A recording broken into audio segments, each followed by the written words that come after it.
मोदी जी और home minister साहब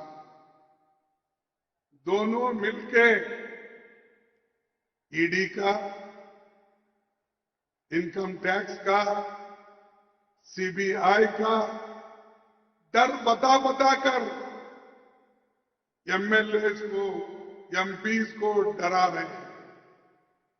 और जो आगे इलेक्शन के लिए तैयारी कर रहे हैं, जो ठहरने वाले हैं, उनके ऊपर भी अभी से ईडी, अभी से इनकम टैक्स वो लोग डाल रहे हैं। तो इसीलिए होशियार रहना। मैं रेवंत रेड्डी को भी बोलता हूं, जरा देख के होशियार हो, ये बड़े खतरनाक लोग हैं। इसीलिए जब ये खतरनाक लोग हैं, उनको उसी तरीके से लड़ना जो वो लड़ रहे हैं, उनसे ज्यादा ताकत लग के लड़ना चाहिए। Modi Amit Shah ED income tax సిబిఐని ఉపయోగించి ఎమ్మెల్యేలని ఎంపీలని బెదిరిస్తున్నారు. పోటీ చేసే వాళ్ళని కూడా బెదిరిస్తున్నారు. నేను రేవంత్ రెడ్డి గారిని కూడా ముందస్తుగా చెప్తున్నా, మీరు కూడా జాగ్రత్తగా ఉండండి.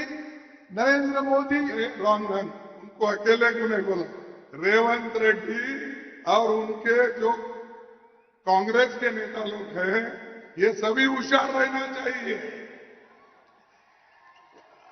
నరేంద్ర మోదీ, అమిత్ షా, రేవంత్ రెడ్డిని అందరినీ కూడా మరి అలర్ట్ గా ఉండాలి. ఈడీ, సిబిఐ ద్వారా మిమ్మల్ని ఇబ్బంది పెట్టే పరిస్థితి ఉందని చెప్పి నేను మనం చేస్తున్నాను. जब जब तुम्हारी ताकत बढ़ती है, तब तब वो तुमको कमजोर करने के लिए खेल खेलते हैं। लेकिन तेलंगाना के लोग डरने वाले नहीं है। तेलंगाना के लोग हमेशा लड़ते रहे।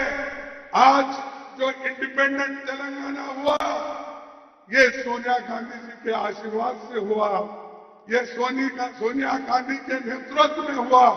हम सबको याद रखना चाहिए, अगर कोई गैर समझता है, गद्दारी करता है, तो वो ठीक नहीं है।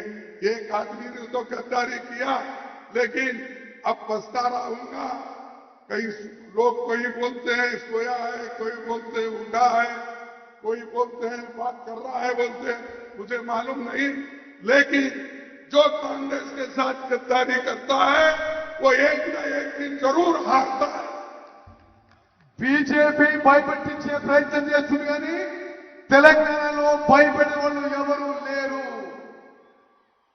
తెలంగాణలో సోనియా గాంధీ ఇచ్చిన తెలంగాణలో ఎవరు బీజేపీకి, నరేంద్ర మోదీకి, అమిత్ షాకి భయపడరు.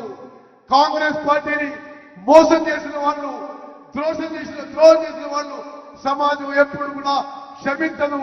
వాళ్ళు ఓడిపోతారని చెప్పి మనం చేస్తున్నాను. కేసీఆర్